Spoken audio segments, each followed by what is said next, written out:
अगर हम किसी व्यक्ति से ये आशा रखें कि हम अच्छाई करें, वो हमारे साथ अच्छाई करे, तो असंभव। ये कलयुग है, यहाँ कपट छल, मतलब अगर आप उनकी ऐसी परिस्थिति में जब कोई सहयोग नहीं दे रहा, सहयोग दे दिया और उसको पता चल गया कि आदमी तो सरल स्वभाव का दयावान है, तो वो आपको नष्ट करने की भी सोच सकता है कि इसको फंसा लो। वो ये नहीं सोचेगा कि जब कोई साथ नहीं दे रहा था तब इस व्यक्ति ने साथ दिया, मैं कृतज्ञता प्रकट करूं। नहीं, आज का समय ऐसा नहीं। आपको बेवकूफ माना जाएगा, आप ज्यादा उदारता दिखाएंगे और ज्यादा सहयोग करेंगे तो माना जाएगा कम बुद्धि का। और जो छल कपट बेईमानी करे, बोले बड़े प्रवीण आदमी है। आज सम्मान किनका होता है? दंभी, पाखंडी, छल कपट का। और सत्य से चलोगे तो बुद्धू कहे जाओगे। दूसरे को जरूरत पड़ी, अपनी जेब से निकाल के दे दिया। दूसरा भूखा है, अपना भोजन दे। इसको भगवान आदर देते हैं।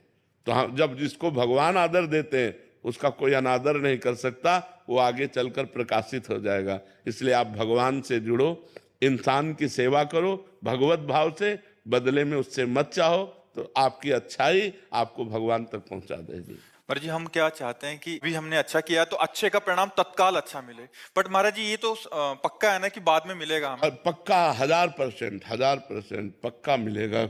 जब बुरे कर्म का फल मिलता है तो अच्छाई का फल क्यों नहीं मिलेगा? नहीं मिले। महाराज जी उसका रूप क्या होगा? वो इससे अच्छा होगा, जैसे हमने इनको संकट विपत्ति में सहयोग किया, तो हमारे जीवन में संकट विपत्ति जब कभी आएगी तो उस समय भगवान सहयोग करेंगे। और सबसे बड़ी बात होती है, भगवान प्रसन्न हो जाते हैं। और जिस पर भगवान प्रसन्न हो जाते हैं उस पर सुर नर मुनि सब प्रसन्न हो जाते हैं। फिर उसका मंगल ही मंगल होता है, वो कभी समस्याओं में नहीं फंस सकता।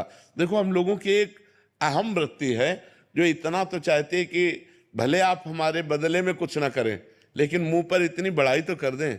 इतना कान सुनना चाहते, ये भी हटा दे, ये भी इच्छा हटा दे। वो बोले ना बोले, नेकी कर दरिया में डाल, मंगल हो जाएगा तुम्हारा।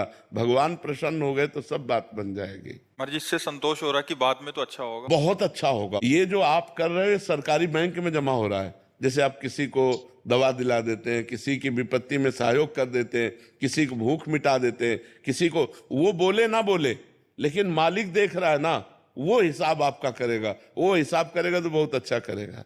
इसलिए हमें संसार से नहीं, संसार के मालिक से जुड़े रहना चाहिए। और ये सब कार्य संसार के मालिक को समर्पित करना चाहिए कि आपकी प्रसन्नता के लिए मैं कर रहा हूं, बढ़िया बात बन जाएगी। वही कार्य कर्म बन गया और वही कार्य कर्म योग हो गया। जो भगवान को समर्पित कर दिया गया वो कर्म योग हो। कर्म योग भगवान की प्राप्ति कराता है। और जिसको भगवान मिल गए तो फिर क्या दुर्लभ रह गया, सब आनंद मिल जाते हैं।